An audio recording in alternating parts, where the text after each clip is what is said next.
Alright, greetings and salutations. My name is Comic Fire, and here I have a Pokemon Black and White Wi-Fi battle, and that is not what I meant to hit. Go to the VS recorder.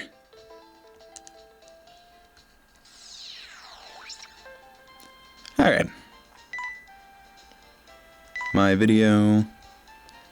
And this was a pretty fun match I had with one of my friends recently. Well, here, I'll just show it to you. Post commentary, let's go! Alright.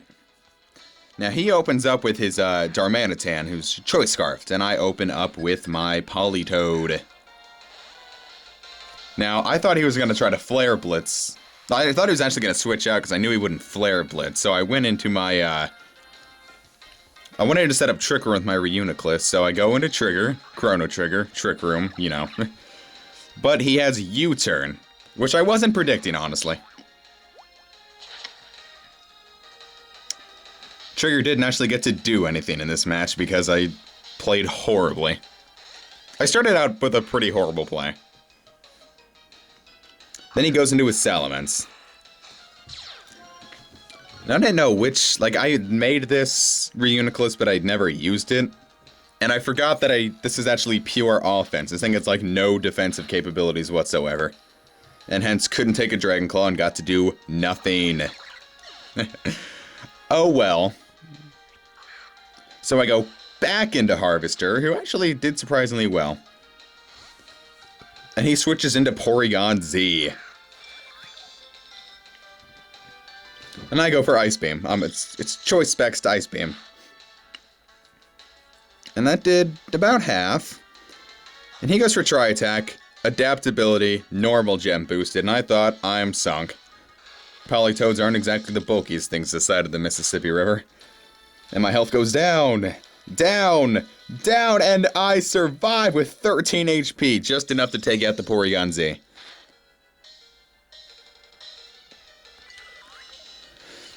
I was a happy camper. But then he goes into Conkeldurr and, you know, Mach Punch.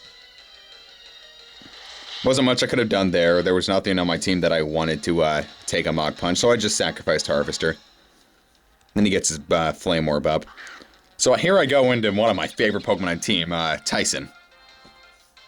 Because, you know, he only knows punch. All of his attacks are punching attacks. So I go for a Bulk Up.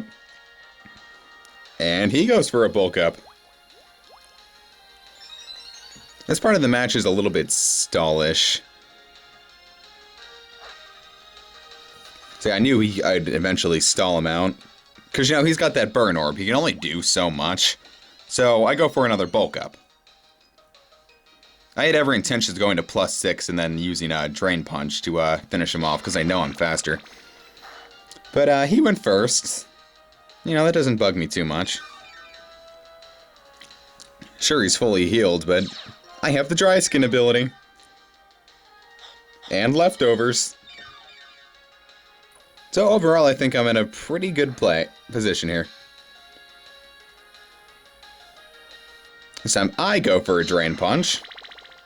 Start getting the slip on him. And that does a good amount. Like, at the way he's sitting, like, where he's sitting at right now, and with that Bulk Up, I don't think I can take him out with another Drain Punch. But I do, well, after the burn, I'm thinking I could do it. So I go for it. Well, he goes for a Mach Punch first. Which does, surprisingly a good amount, considering I resisted. I don't have the best defenses. And I get a critical hit, which I don't think mattered, because after burn, that probably would have taken him out. It might have. I don't know. I didn't run damage calcs on that. Now, I played horribly against the Salamence. That brings me down to +1. But here I thought he was going to attack, so I went for Sucker Punch. Then he went for Dragon Dance. Now, knowing this, I should have started bulking up again, or maybe just... Honestly, I should have just switched out. So I go for another Sucker Punch, but he goes for another Dragon Dance. I'm like, okay, he's at +2. I'm honestly starting to get a little scared now. I don't know if he's packing Earthquake or not. So he goes for another Dragon Dance, expecting me to, you know, go for another Sucker Punch. But this time I was a bit smarter. And decided to just set up a substitute. And so I'm in a good way. After Dry Skin and Leftovers, that brings me to about full. So I'm sitting pretty and I'm happy with that. And then he withdraws his Salamence after setting up all of those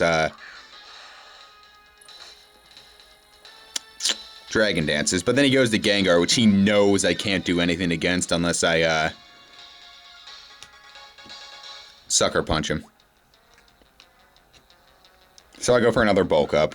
Like, I don't know, I just didn't want to get rid of all these boosts, so I wanted to see if I could outplay him, but with that Substitute up and Sucker Punch being entirely reliant on him attacking, I think in the turn after this, I wise up a bit.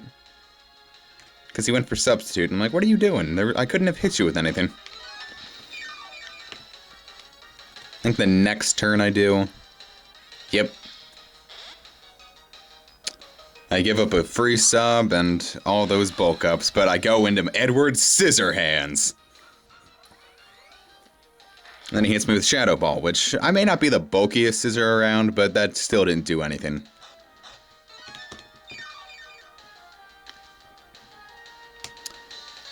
So I go for Bullet Punch because, you know, Stab Technician Bullet Punch coming off of a Life Orb Scissor Adamant is gonna do a lot.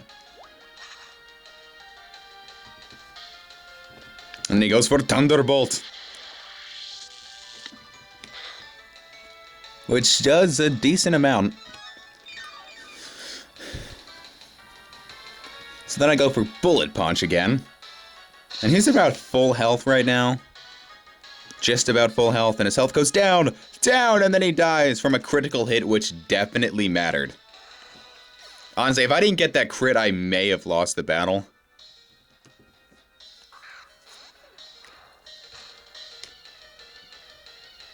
Yeah, it mattered a lot. So here I go into my own Conkeldurr. Mostly just to sponge the hit I knew that was going to come. I knew he probably wouldn't go for Flare Blitz, expecting me to switch into something else. Thing is, none of the Pokemon on my team at that point wanted to take a Flare Blitz. He gets a critical hit on that Earthquake, which means even if I do survive another one of his Earthquakes, the poisonal damage will probably take me out. So I just go for Mach Punch to get some more damage on him and figure, oh well, I'll just... Better Conkeldurr than Scizor.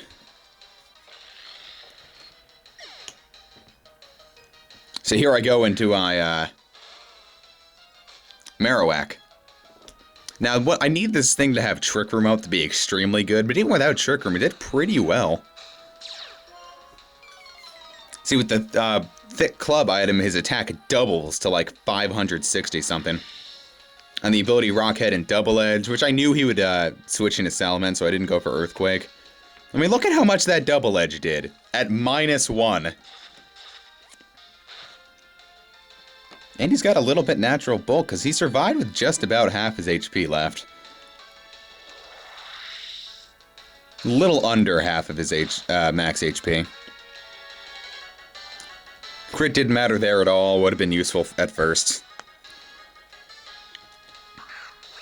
So then he goes into Magnezone, which was quite a sight faster than old Fafnir here. I was hoping I could survive this Flash Cannon because I pack a Fire Punch on this thing. Because he's an air balloon and he probably wouldn't have expected that, but I don't have the best special bulk. And that Magnezone has a lot of special attack.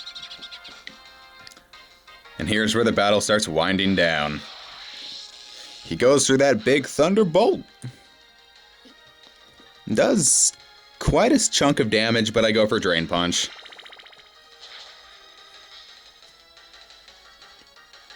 It's just a lot. So I can heal back a lot. Not quite as much as I want, but... you know, enough, you know? At this point, I knew I had won the battle, because I still had, like, as long as he didn't get a critical hit on Tyson here, I knew I had won the battle.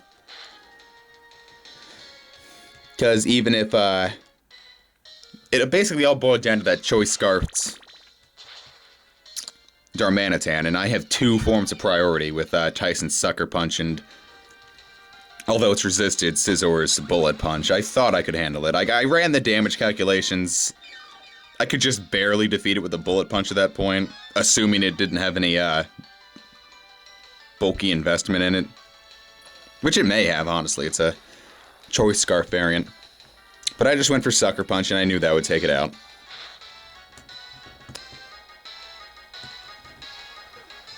That was a heart pounder of a battle. I thought I was sunk when my Reuniclus went down. Anyway, that'll be it for this one. Thanks you for watching.